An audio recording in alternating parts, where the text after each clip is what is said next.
Hello everyone, I'm FARMERSIM and welcome to my new series here on the quite frankly spectacular new map recently released from Gagefield, Gage, Kentucky. Where in a little bit of a change from my previous content, I'm going to be starting out in a considerable amount of debt, with the aim of eventually paying down that debt, expanding the farm, upgrading equipment and hopefully, at some point, turning a profit.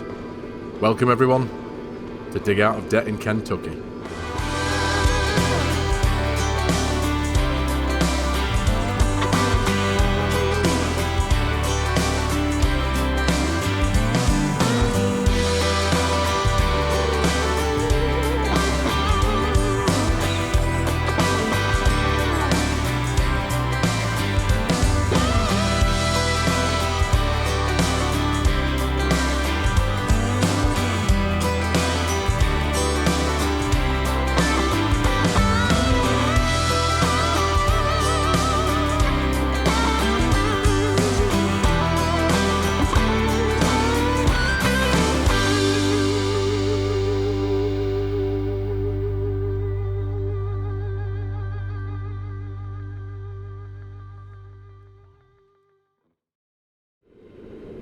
So, here we are everyone at the very imaginatively named Redwood Farm. And now that's not because there is a large population of beautiful big trees nearby, it's because somebody painted all the sheds red. But this is the farm I have chosen. Now I've got to be honest, it took me a really long time to choose this farm because Gagefield has populated this map with so many options to start off with. I must admit, yeah, it took me a very long time to pick this one. We're kind of spoilt for choice with this farm, with this map. We really are. There's so many options to choose from. There's some big ones, there's some small ones, and there's everything in between. I haven't counted how many there are, but there are numerous on this map. So it did take me a long time, but something kept on bringing me back to this particular patch of land, and that's why I've decided to go with it. I have done some custom work on here. This is not the same kind of layout that you would get from the standard form of the map if you download it. I've done a little bit of work, as I always tend to do with most of the stuff on my series, whether it's being gifted a wonderful build from my good mate Chimera, or whether I've done something myself. That's exactly what I've done here. So we've got a little bit going on. But like I said at the beginning, the premise of this series is we are in debt considerably. Now this is something I've never really played in this style before, ever, whether privately or on a series or anything like that. This is entirely new to me. We are in debt to the tune of $1 million. Now that might not seem a lot of money to some of you, $1 million, but on this map, in the in harder difficulties, as I always tend to play, I feel it's quite reasonable. We've got a float, as you can see, in the bank there. Sorry, I've got time set to 0 there just while I was setting up. Yeah, we've got a float. We've got a bank balance of 120 grand. That's just to help us along the way.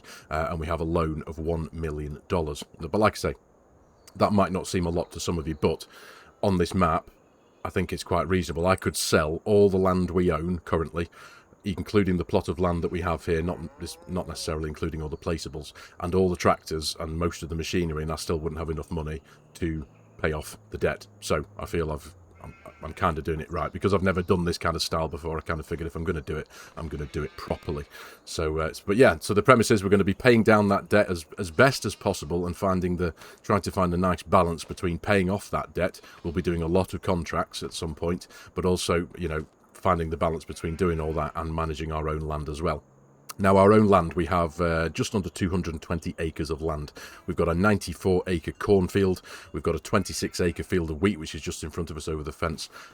We have 2 fields of soybeans. Let me jump into the PDA, actually, and show you very quickly what we've got. So, field 35 up here, this is ours. This is the 94-acre field of corn currently growing. We have a field 29 here, 26-acre field of wheat, which is ready to harvest. We have 2 fields of soybeans, field 31 and field 30, which are both growing. We'll be ready to harvest in a couple of months' time, as will the corn. We also own this meadow down here, plot of land 136, which does actually have a cow barn on here, and I didn't appreciate this was a cow barn until I actually bought the plot of land. It's a lovely little old wooden shed. I actually initially thought it was just a decorational thing, but it's not. It's a cow barn. But we haven't got any cows in there, and I'm not necessarily planning on putting any cows in there anyway, because it doesn't have a pasture. It's just a shed with cows in, so I'm just going to keep it there for decoration at the minute anyway. We own the plot of land, plot 106 here, that our farm is built on. Now, this does also contain a couple of areas of grassland, which we do need to take advantage of in order to get started on this save. Now, we'll have a quick tour of the farm. I'll show you the machinery we've got. Then we do need to kind of get cracking on with a bit of work. Now, the animals. We have some cows. We have, how many cows have we got? We've got 30 cows in total at the minute. We've got 15 18-month-old brown Swiss, and we've got 15 6-month-old brown Swiss. Now, at the minute, as you can see from the info box in the bottom right there, I suppose essentially they're all walking dead at the minute. They're all, there's no food, no water, no milk. They're not producing any milk or anything like that. So everything we have to focus on and start building up. Now, I do have a mod installed at the minute, and it's a brilliant mod. There's a couple of mods I wanted to showcase on here. That I am running on here. The first and foremost is the Adjust Animal Food mod by a modder called Ritter. Big shout out to you, Ritter, mate, if you are watching. Hello, hope you're well. He gave me a shout over on my Discord a week or so ago, and he sent me a copy of this mod that he's been working on. It's called Adjust Animal Food, and it's brilliant. Now, I've done this on my Saxlingham save, but I did it in the in inverted commas, traditional fashion, which was taking an animal food XML from a different map, adding it into Saxlingham to give the cows 100% productivity and feed from grass. And that's what these are all grass-fed cattle, essentially. I do really like to do this. But essentially, Ritter's mod makes that process so much more simple. Essentially, you download the mod, activate it in your save, then save the game, come out of it, and then you will find a XML within the save file that allows you to adjust the animal feed to whichever animals you may have on your farm. And it's really simple, but it's really effective, and I'll pop a link to it in the video description below to his GitHub page where you can download it. Of course, it's for PC only, but I highly recommend you do. And yeah, show Ritter some love there, because he's got a couple of great mods on there as well, not just that one. So I highly recommend you go download that because it's brilliant. And the other one I'm running is a mod called NX Feed Calculator by NX Modding. Now, again, a shout out to NX Modding, hope you're well, mate. He also gave me a shout over on my Discord and showed me his mod that he'd been working on called Adjust Animal Food. Now, I'll show you it very quickly before we crack on with the tour. As you can see here, it gives us a reading for our food. Totally, obviously, ignore the total capacity. This basically tells you how much food, the quantity of animals that you have are going to use on a monthly basis, and because they're empty, you won't see a number there. It just says 0 litres empty. But this reading here will tell you how long the quantity of food that you have currently in your pasture will last before it runs out. And it's, for me, it's really, really helpful. It's very helpful having that. So you can see, so for example, if I add 6,000 litres of food in here, it'll tell us there, it'll tell us exactly how much these animals are going to use per month, and it'll tell us how long that 6,000 litres will last until it runs out, based on the quantity of cattle or animals that you have in any current pasture. So it's brilliant. Again, I will post a link to that in the video description below as well. So a big shout out to both of you gentlemen, NX Modding and Ritter. I do appreciate your time and your work working on these mods. They are absolutely brilliant. So anyway, right. Animals, we've got 30 cows, 15 8-month-old, 18-month-old, and 15 6-month-old. We also have some goats and some sheep. We have 20 sheep and 20 goats, all 8 months old. Again, all completely empty and devoid of food and water and all that kind of stuff. I'm running Cookie's Fenceless Pastures mod, of course. I've done some of the work I've done on this farm. As you can see, the pastures are all neatly lined with some nice white picket fencing. Obviously, that's all down to the genius of Fenceless Pastures, so I've been able to place down these fence lines and then run Fenceless Pastures within them. So it's just great. I can't stand the base game orange kind of net fencing that you get with some of the pastures. It just looks a bit off, in my opinion. So I've been able to take advantage of these incredible mods that we have in the game. So yeah, we've got to work for our animals and get them all starting to get a bit productive and start producing milk in the case of the cattle, and the goats and the sheep obviously producing wool and goat milk. There isn't actually a place on the map at the minute to sell goat milk. I need to work on that, but that's going to be coming out of our float, of course. Now, anything that we do need to purchase from now on is obviously going to be coming out of the 120 grand that we have, whether it's seeds, fertilizer, you know, the score herbicides and all that kind of stuff, lime. It all needs to come out of the money that we have in the bank. So that's a relatively quick overview of the farm. We've gone through the land that we own. Because the buildings that I've placed down, these are relatively the same as what you get in the standard farm, but I've replaced them down and painted them red, of course. Let's run through the equipment that we have. Now, one thing I have done, it's something I do, I'm guilty of in the past. Why isn't this door opening? That's not very good, is it? What's happening here? Why aren't my doors opening? There we go. Getting a bit worried then. I've been backing and toing for ages in here. Why isn't this door opening there? Oh, I don't know. Don't need that door anyway. We've got this big door here. So, machinery. Yeah, one thing I have done is I've added several thousand work hours to all of the tractors and the combine harvester that we have, so that I can't just go, oh, I'm going to sell this piece of equipment and rake in a bit of money. So everything that we have here is knackered. It all needs work. It all needs fixing, servicing. It needs fueling. We've got a little bit of a rusty old fuel tank here to fill up with, but they're all worth absolutely nothing. So I can't take it. I can't be just selling something for 30, 40, 50 grand just to claw in a bit of money. They're all worth absolutely nothing. So, quick tour of everything before we crack on, because I think the first thing I need to do, like I said, we've got a field of wheat that's ready to harvest, but I need to concentrate first, I feel, on sorting the animals out. We need to get some grass into the pastures. We need to get some water. We do have a water mill pump thing here, and we've got this lovely old water tanker Bowser barrel, as the game describes them. This is my Puzzcap. There will be links in the video description below to all of the mods that I'm using. I do tend to try and do that on the first episode or two of a new series, because I do always get a lot of requests and questions for what mod is that, where can I get that from. So in the description below you will see links to all the machinery that I'm using, if it is external mods, of course. So I'll do my best to sort that out for you guys after I've done this recording. So yeah, what have we got? First and foremost, I'll start from the bottom. We've got 3 tractors on the farm. Obviously I've bought the premise being, I don't know whether I've mentioned this before, I bought the farm and I bought all the equipment, I bought the debt, so that's where we are with this setup, as it were. So yeah, all of this stuff is technically previously owned by another farmer. I don't know how he's got himself into so much debt, because he's not been buying expensive machinery, that's for sure. So first and foremost, we have the John Deere 4020. This is by EY Modding, and it's a lovely old thing. Sits at 101 horsepower, so it's the least powerful of all 3 of our bits of machinery on the farm. But it's a beautiful old thing, it really is. It's in need of a clean, it's in need of a service. We're going to spend some money on that. But one thing I am extremely grateful to EY Modding for is he has also created this accompanying front loader arm for it as well, because with it being an old tractor, you can equip it with I think a quickie and a Hauer bracket at the front, so you can fit some of the base game stuff, but they just look too new for this kind of tractor. So the fact that we've got this nice old front loader for it as well, I think is really cool. It is a separate mod. You do have to download it separately, but it's on the mod hub. I'll put a link to it in the video description below with everything else. But I just really like this. It's really, really cool. So we've got this tractor here at 101 horsepower. We have Black Sheep's Modding's Lizard Pro Bale auto load bale grab thing to sort us out for handling bales. Next on the left here we have Black Sheep Modding's John Deere 4440.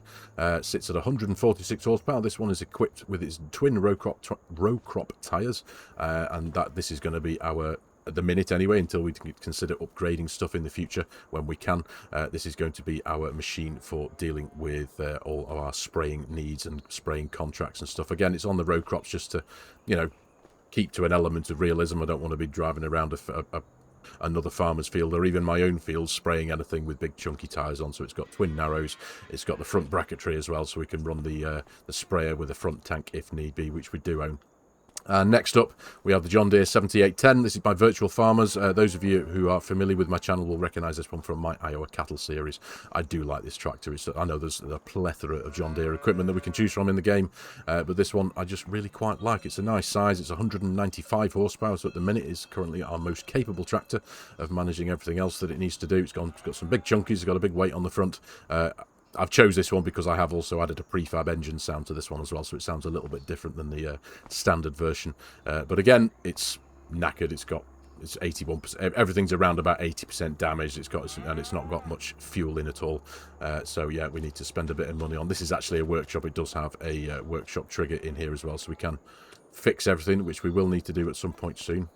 I'm intrigued about these doors. Right, that door does open. I'm curious why this door didn't open before. I don't know. So over here, another mod we have, this big lime spreader. This is the John Deere DN345 by LR Modding. It's nice to have something that's not a Bredel K165 or its slightly smaller counterpart. It's really cool. This has got a capacity of 20,500 litres, so it's a pretty decent size thing. This will be managed by our 7810 there. It can manage it, so that's all good. So yeah. There's my pickup truck, actually. I wanted to draw brief attention to this one because I did a map tour of this map the other day. I had quite a few requests, quite a few messages saying, "Ooh, what's that pickup truck? Where's that from?" This is by Agrotono. It's the Chevy Silverado 6500. It's on the Mod Hub. It is for PC only, I believe, but it is a beast of a thing, isn't it? And I have actually done my own little bit of customization to this as well. I've actually thrown a Perkins diesel engine in, which is a prefab that I've found that seems to be suitable for pretty much throwing in anything when it comes to gears and gearboxes and all that kind of stuff. It just works perfectly out the box, so it does sound quite a beast, this thing does. But yeah, a lot of requests for that. It's a good looking thing, isn't it? Let's be honest. Painted in an olive paint with a bit of matte black trimmings and matte black wheels and the roll bar and the cage and the lights on the top. It's a decent looking thing. So yeah, that's my pickup truck anyway. That's not come with the farm. The Red Rock 24-foot bale trailer. This is by Fast Farming. Lovely thing. This is obviously doesn't need much of an explanation, does it? This will be for handling our bales and pallets and all stuff that we need to start picking up. Here we have the Parker 2500 Gravity Wagon. Now, I've been wanting to use this I've been wanting an excuse to use this for a while now. This is by Rooster Mods. Capacity of 12,300 litres, and it's a lovely old thing, and like I said, I've been wanting to use it for quite some time. It does have a steer axle on the front, so it's a bit of a pig to reverse, but, you know, practice makes perfect, I suppose, at the end of the day. But this is going to, until we can afford to upgrade and get a bigger, better trailer, this is going to suffice. And I think, for now anyway, I think it could do us quite well. Yes, we've got quite a vast field of corn to get working in at some point in the future. That is going to be a bit of a time-consuming affair. Maybe I'm a glutton for punishment, I don't know. But working with a 4-metre header, I think this is. Where's my notes? Let me just... 4.6 metres wide this corn header is, and in that massive cornfield it's going to take quite some time. But here we have the Massey Ferguson 5650. This is by Holtz FS and Wagner Giacomosi. Again, much like the Gravity Wagon there, I've wanted to use this for quite some time, and I haven't really found any reason to use it yet on any of my current or previous series. But it's a beautiful old thing. I have amended the capacity. By default, it comes with a capacity of 5,000 litres. I've given it a capacity of 10, just to give myself a bit of a fighting chance and not taking hours and hours and hours to do a particular job.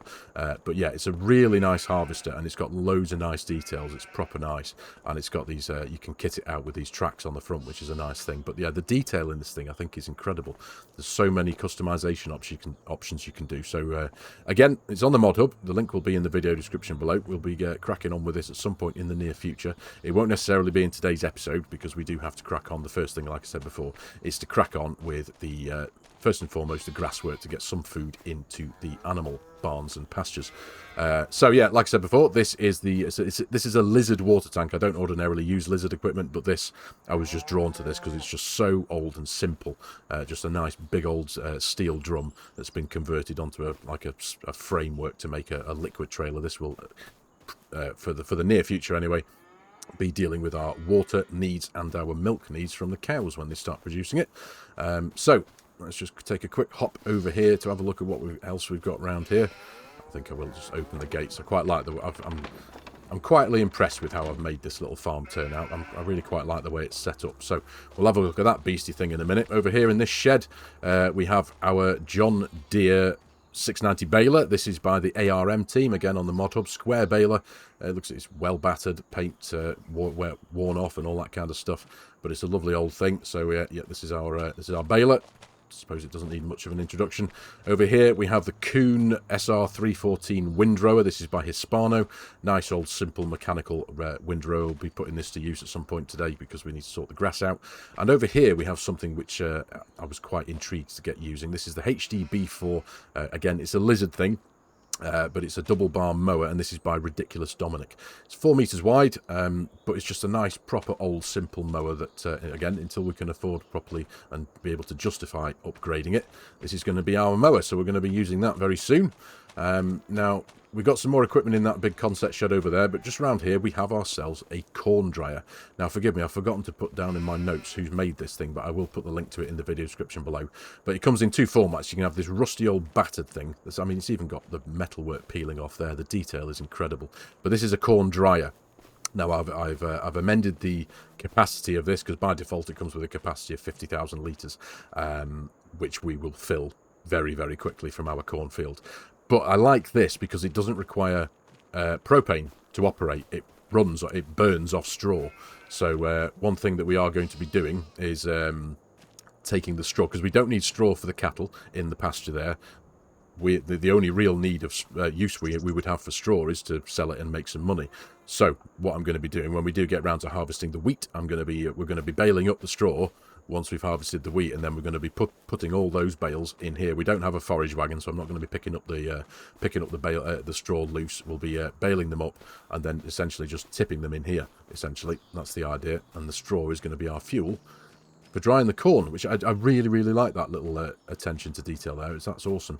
This is our farmhouse, again, painted in the same red as the rest of the farm. A nice, one thing, if any of you are strangers to the map, Gagefield has populated this map with loads and loads of fully interactable houses. So this isn't just a trigger on the doorstep. It's a full house with TVs and computers and a lounge area and a wardrobe trigger and beds and all that kind of stuff. So yeah, just a nice little bit of detail there, which is really, really cool. So quick jaunt round here to the concept shed, where we will just have a quick look at the rest of the equipment that we've got, and then what I will just do very quickly is just jump into flight mode after that and just show you the land from above. And we'll pop down to that meadow very quickly. I'll show you the grassland that we've got. So here we have ourselves the International 55 Chisel Plough. This is by Rooster Mods as well. Rooster Mods does make some incredible mods. This is a 5.2 meter wide chisel plough. I've tried to kit myself out on the farm here with one of everything, so that I can do almost all of the contracts that might come up in the list. So that's why we've got one of everything, whether it's old and simple and not big and expensive and huge. We've got one of everything so we can take on any of the contracts as they come about.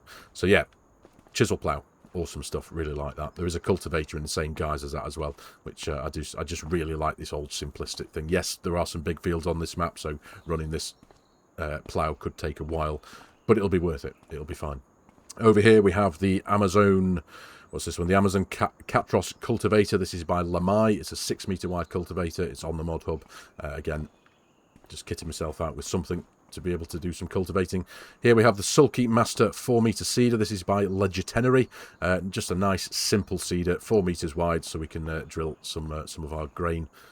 Nice old thing there. We've got the Horsch Maestro. I think it's the Horsch Maestro, is it? Yeah, the Horsch Maestro 9.75 RX. This is base game, as is the accompanying front tank there, the Partner 1600 FT, and this will obviously be utilised by our 7810 tractor. And over here, now this isn't a base game thing, it might look familiar, but this is this particular back tank anyway.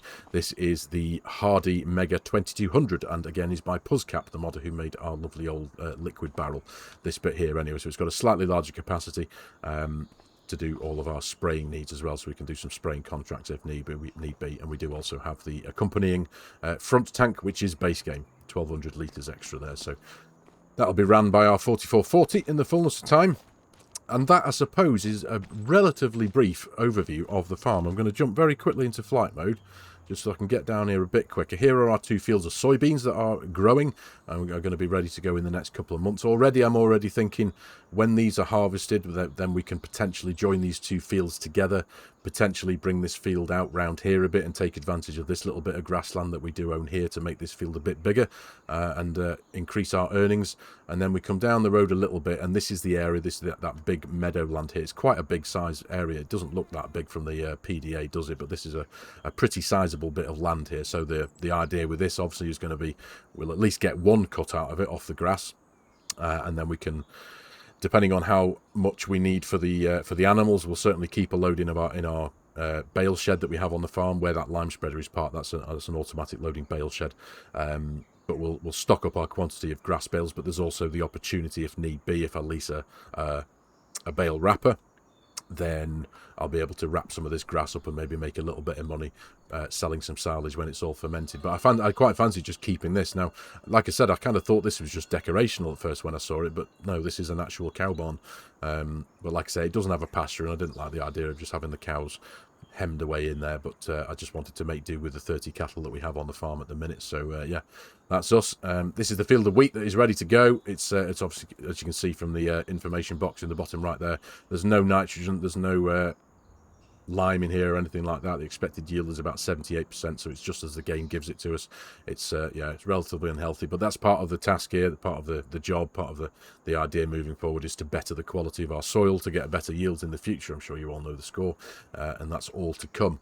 And this is the massive field of corn that we're going to have to harvest in a few months' time. Again, only expected yields of 80-90% here because it's just as the game gives it to us. And can you imagine the pain I'm going to be going through doing this entire field with a 5-meter header or a 4.6-meter header or whatever it is, 4.6. This is going to take a considerable amount of time, but I'm hoping in the future when it comes to throwing all this into the corn dryer, now you can see why I amended the capacity of that corn dryer. I'm hoping the money should be, the earnings we get from that corn, dried corn, should be pretty good, so I'm hoping that could make a big dent in our debt. We do also own this massive oversized grain silo. This is part of the map, that it comes with the map. This is ours. We're not going to have a huge amount of grain to put in here at first. Obviously, it's just going to be that wheat initially.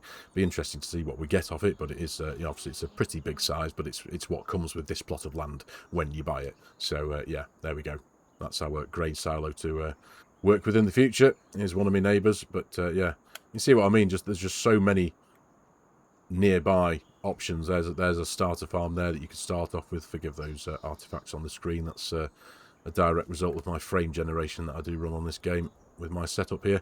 Now, one of the things I did, one of the alterations I did make to this farm, if you were to start here on the standard map, all of these are pastures. This is a horse pasture. The pasture next to us here is a horse pasture, but I've not really got much of an interest in horses, to be fair. Yes, they can be quite profitable, but I thought for now I'm gonna delete the pastures that are in here. I've run the fence line around it so I can sort of keep it enclosed, and I've got the option in the future to add more pastures using fenceless pastures if I so wish. So yeah, that's the idea. So if we do fancy, because that is obviously part of the big planning here, is to expand the farm to get to take advantage of as many earning opportunities as possible, and go from there essentially. So, relatively long waffle over. I had to, obviously, I suppose it's kind of normal running through a bit of a farm tour and an equipment tour in the first episode of a series. This is our bale shed. It's an automatic thing, holds 1,008 bales. So yeah, we'll be taking advantage of that. We may not get very many bales off of what we're going to be doing today, because like I said, the first step is to start working on getting the animals fed, and I forgot to show it you before, but just around the back here, this is all part of the plot of land that we own that the farm is built on. But this area here, we've got this piece of grass here that kind of goes around to this area of grass here. This is where we're going to be making a start in to cut this grass, get it baled, get it rowed up and baled up, and get it all, as much of it anyway, fed into the animal pastures and get them fed. So yeah, forgive me, ladies and gentlemen. Like I say, I think we're on for about 25 minutes now. I do apologise, but it's like I said, I think it's relatively standard just to give you a bit of a tour of where we are on the farm, what we've got to work with at the minute anyway, before we can start considering upgrading things. And yeah, so the first and foremost, the thing we now need to try and do is we're going to be jumping into our 4020, I think. We're going to be running the mower because it doesn't require a lot of power. So we're going to be jumping in that beautiful old thing. But first and foremost, we need to repair it. So let's have a look. Where are we? This is us, the 4020. Let's repair that for $1,384. Yep. There we go. The repair bill is almost as much as its value. So we are going to actually need this 7810 as well afterwards to pull the bale trailer with the bales on as well. So we'll repair that for $2,827. There we go. So the bank balance is already going down a bit. Yeah, lovely old thing this. It really is. So we need to fill it up first with a bit of go-go juice, and then we'll go and hitch up the mower, and we'll go and make a start on our first bit of work here. So fill that up. Yep, it's only a small tank of diesel here. It's at 1,240 litres. And you know what I think we do need to do as well, because this is all, well, it's not new equipment, is it? But it's new to us. It's new to me. So let's just give it a very quick wash. I've kitted the farm out with a bit of a washer. It's nice to kind of take on somebody else's old equipment, isn't it? And just make a start in your own style. But it'd be nice just to start afresh. Wash it all off. Give it a fresh look at least. Or just slightly shiny anyway. Let's give that front arm a bit of a wash too. I know it's all going to get dirty again, but for our first job on the farm, I think it'll be nice to start clean. Come on. There we are. Get that bit there. When you're ready. Oh, that'll do, won't it? That'll do. Nice. Yep. So, I'll go round and hitch up that mower, and I'll pick you up round at our little meadowland there before we start getting to work. Right, this is us on our left there. Now, I actually own this farmhouse as well, with the plot of land that our farm is built on. It comes with this. There is no shortage of sleep triggers and houses on this map. But yeah, like I said, there's no real defined entrance into this kind of, apart from this little area here. This is how we kind of get into it. But yeah, so this is that's kind of where the boundary ends, roughly there, I think, for this this bit of grassland. Interestingly, actually, if I just pop into the map, yeah, if I highlight 106, yeah, we do actually own this whole plot of land there as well, don't we? It makes, I suppose it would make sense in the future to consider mowing that as well. All of this. Oh yeah, that's another big bit. That slipped me, that I must admit. If I stand there and just see, yeah, goodness me, we own all of that. I hadn't appreciated that. Oh my word, right, okay, yeah. Well, there we go. There's some more opportunities for mowing there, but I think for now we're just going to concentrate on this little patch. But yeah, having these meadowlands here does obviously give me the option, especially the big one as well that we've got down there. Or saying that, this one's probably just as big, isn't it? But yeah, we've got the option to cut that grass, bale it for silage like I mentioned before, and then consider running the plough in there and turning it into a proper field, and going from there and seeing what we can do with it. And essentially, you know, expanding our earning potential as much as possible. So anyway, right, I'm going to crack on with a bit of work now. You've had enough of my voice for the last 20 odd minutes, I'm sure, if any of you are still awake. But what I'm going to do, I'm going to pop this whole job here of mowing this little bit of land here. I'm going to get the mowing, the rowing, and the baling done. I'm going to throw a bit of music behind it, get it done, and I'll pick you up in a bit when that's done. So I'll see you in a bit.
Right then, as you can see, I did decide to crack on with this big, previously unknown area of land that I didn't actually realise I owned.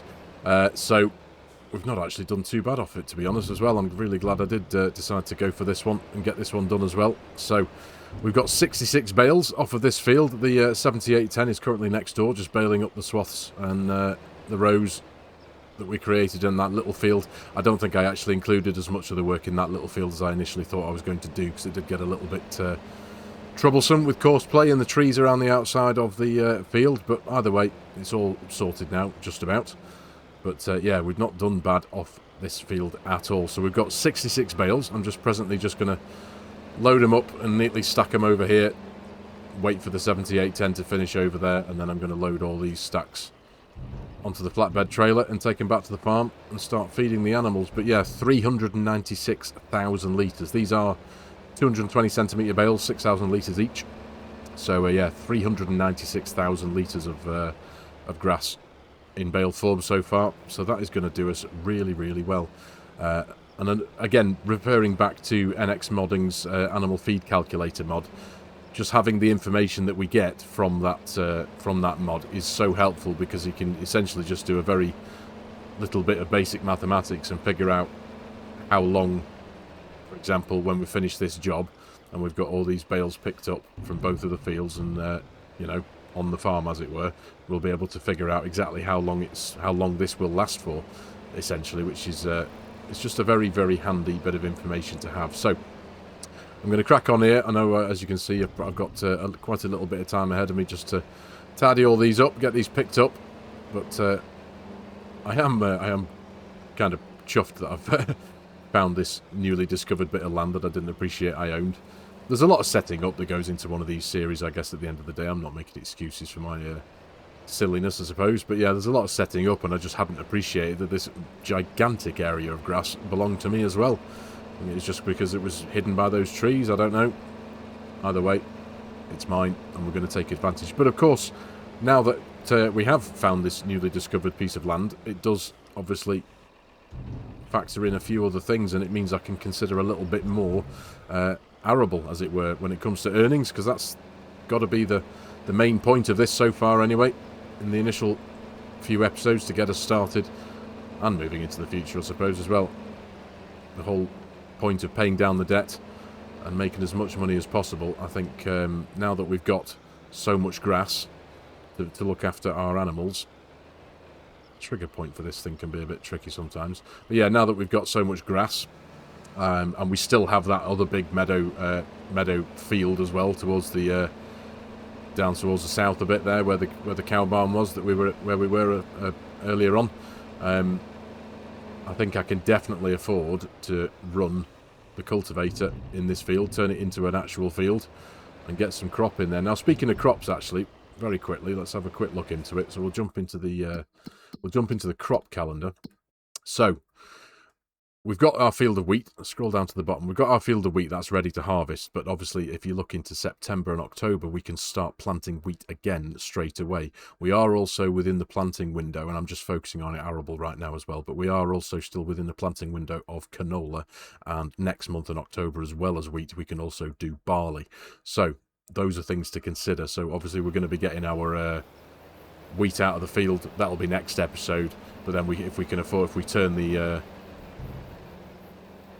fields around as quickly as possible, get the cultivator in there, potentially buy in a bit of the precision farming data as well to get a bit more data about the soil, we'll be able to get something drilled. And that's another thing I'm very much looking forward to as well when it comes to the drilling, is taking advantage of one of the new features that this map brings to the game, or that has included in it anyway, is Thundar's row crop system. I'm really, really excited to get into that and have a look at that properly. Because it's brilliant, the fact that you can use base game seeders and any seeder, because it's built into the map. It doesn't matter whether it's a base game or a modded seeder or planter, it will utilise the row crop system, which is absolutely brilliant. So, looking forward to that. Anyway, right, so I'm going to crack on with this. Like I say, I'm just neatly stacking these bales here for now. Wait for the 7810 to finish in there, because this little John Deere here cannot tow the trailer fully laden with bales. It will just tear itself in half. So we'll have to wait for the 7810 to finish. We'll go and get we'll drop the baler off, go pick up the flatbed, pick everything up, and I will pick you up in a little while's time when we're back at the farm. And I'll throw a few of these bales into the animals and then we can see what they've got and how long it's going to last. And I missed a bit there. Gutted. I tried to pick it. I tried to make sure I'd picked every little bit up. Oh well, never mind.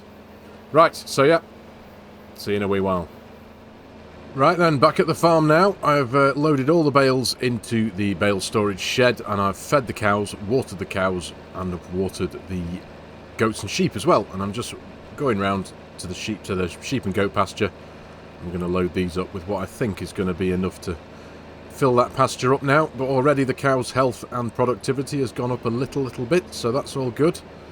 So if I just pull up here, drop these down roughly about there, we should start to see them drop in. There we go. Lovely stuff. Let's turn that off. Last one, or is that the last final bit? Yeah, 4183. So let's jump into the animal menu now, and now we can have a look at the animal feed calculator from NX Modding properly doing its thing. So in the cows, as you can see there, productivity 5%, health 10%. They've got not completely full, but they've got 47,714 litres. And this now tells us that what they have in here is going to last them for 3 months and a day. So that's really, really handy information to have. And likewise with the sheep and the goats, this is going to last them for 5 months. Now in total, we got 522,000 litres of grass from those two fields, just over 500,000 litres. So in total, if it was just for the cows, that would last them for 35 months, and if it was just for the sheep, that would last them for 130 months. So it's very nice. It's just really, really handy information to have, knowing now that the quantity of grass that I've got stowed away in bale form in there is going to last us for probably a year at least, which is really, really good to know. So that does open up a few options now moving forward, of course, with this being episode 1 and all that. It's nice to know that we've got some options moving forward with that grassland. The little grass, the little field that I was faffing around with, that's a little bit awkward to work with. I'm not too sure what to do with that moving forward. But the bigger one, I'm definitely going to be cultivating that and turning that to arable. And like I mentioned before, when we jumped into the crop calendar, the options there for canola, for wheat and for barley as well. So it's nice to have those options and to certainly consider more of an income stream moving into the future. Now, I hope this is going to be a bit of a challenge. Like I said at the very beginning, $1 million may not seem a lot within the game, within the confines of the game, to be in debt for, but I think it is going to be a bit of a challenge, because if I jump into the contracts menu, for example, and have a look at what we've got to work with there, or possibly in the future anyway, I am on hard difficulty, and I'm not too sure if hard difficulty, if between the easy and hard difficulty alters the pricing that you get for the contracts. I do have the better contracts mod running, but I don't have contract boost running because I didn't want to get any kind of a financial advantage or anything like that. So yeah, obviously we've got the likes of like a $32 and a bit thousand fertilizing contract there. We've got a $47,000 plowing contract there in field 36. So the possibility is there to earn, of course, but it's going to take a while. It's not going to be easy. The one thing I am banking on is going to be the dried corn that we get in a few months' time. That I am very much looking forward to. I am properly banking on that to be a really good income earner, and certainly help to pay off a good chunk of that debt. But yes, I'm looking forward to getting my teeth into this. I really am. The idea, obviously, you know, when we do get the opportunity to pay down some of the debt, because like I said before as well, it's going to be a bit of a balance between working our own fields, making sure our own land and our own fields are tip top and as good as they can be, and also taking on as many contracts as we can manage, and see what happens from there. But like I've just shown you, the earnings that we can get from the contracts they're going to be all right, but you know, they're not going to be daft. I did actually see, when I jumped into the map tour video save that I did the other day, there was a cultivating contract in field 116, which is right at the very top west corner of the map. There was a cultivating contract in there, and that was paying about $135,000. So it's not on this one anymore, unfortunately. But yeah, that was a big eye opener. So yeah, awesome. Really looking forward to this. I'm glad now that we have our animals are fed. That's one step done, and I suppose in a way we can kind of leave them to it for a bit to get healthy, get their productivity up, and start producing some milk. Next episode, we're going to be jumping straight into the wheat. As you can see from the top right in the info bar there, we do have some rain coming.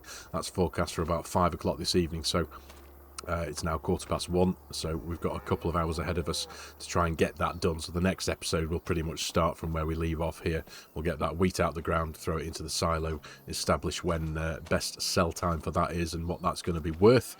So that's all good.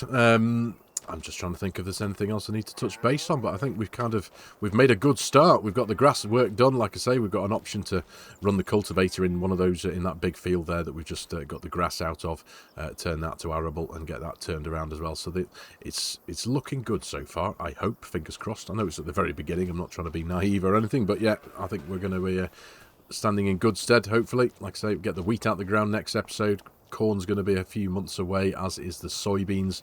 Like I did mention before, I think those 2 soybean fields are a little bit small for my liking, so once we do get those beans out the field, we'll run the plough or the cultivator in both of those and join them together and make a slightly larger field out of those. So that's good. We'll get the grass out that big meadow as well down there, possibly lease a wrapper, wrap those bales, turn them to silage, and sell those for a bit of income, because I'm pretty sure we may well stash a few of them away in here just to add to our collection, as it were, that we have here. But a lot of it I think we should sell for silage and get a bit of money in the bank. But anyway, there we go. Episode 1 in the bag, ladies and gentlemen. I'm really looking forward to getting my teeth into this. But for today's episode, I am going to call it here. Thank you very much for watching. I really do hope you have enjoyed this video and this episode and found it a little bit of fun. As always, if you're new to the channel and you like my content, you like the way I'm doing things, please consider hitting that subscribe button and jumping on board, joining the channel. Please give the video a like if you can. It does do wonders. It helps the YouTube algorithm do its thing. And if you like the idea of supporting the channel, there are a couple of ways you can do that. There is my Giants Partner promo code. If any of you are in the market for purchasing Farming Simulator 25 or any of its add-ons or DLCs, there is coffee.com if you'd like to buy me a coffee. And also there is my G-Portal affiliate link if any of you are in the market for an online server to play with your mates. Any help and support with either of these, ladies and gentlemen, would be massively appreciated. So, thank you very much for your time again, ladies and gentlemen. Take care. And I'll see you in the next one.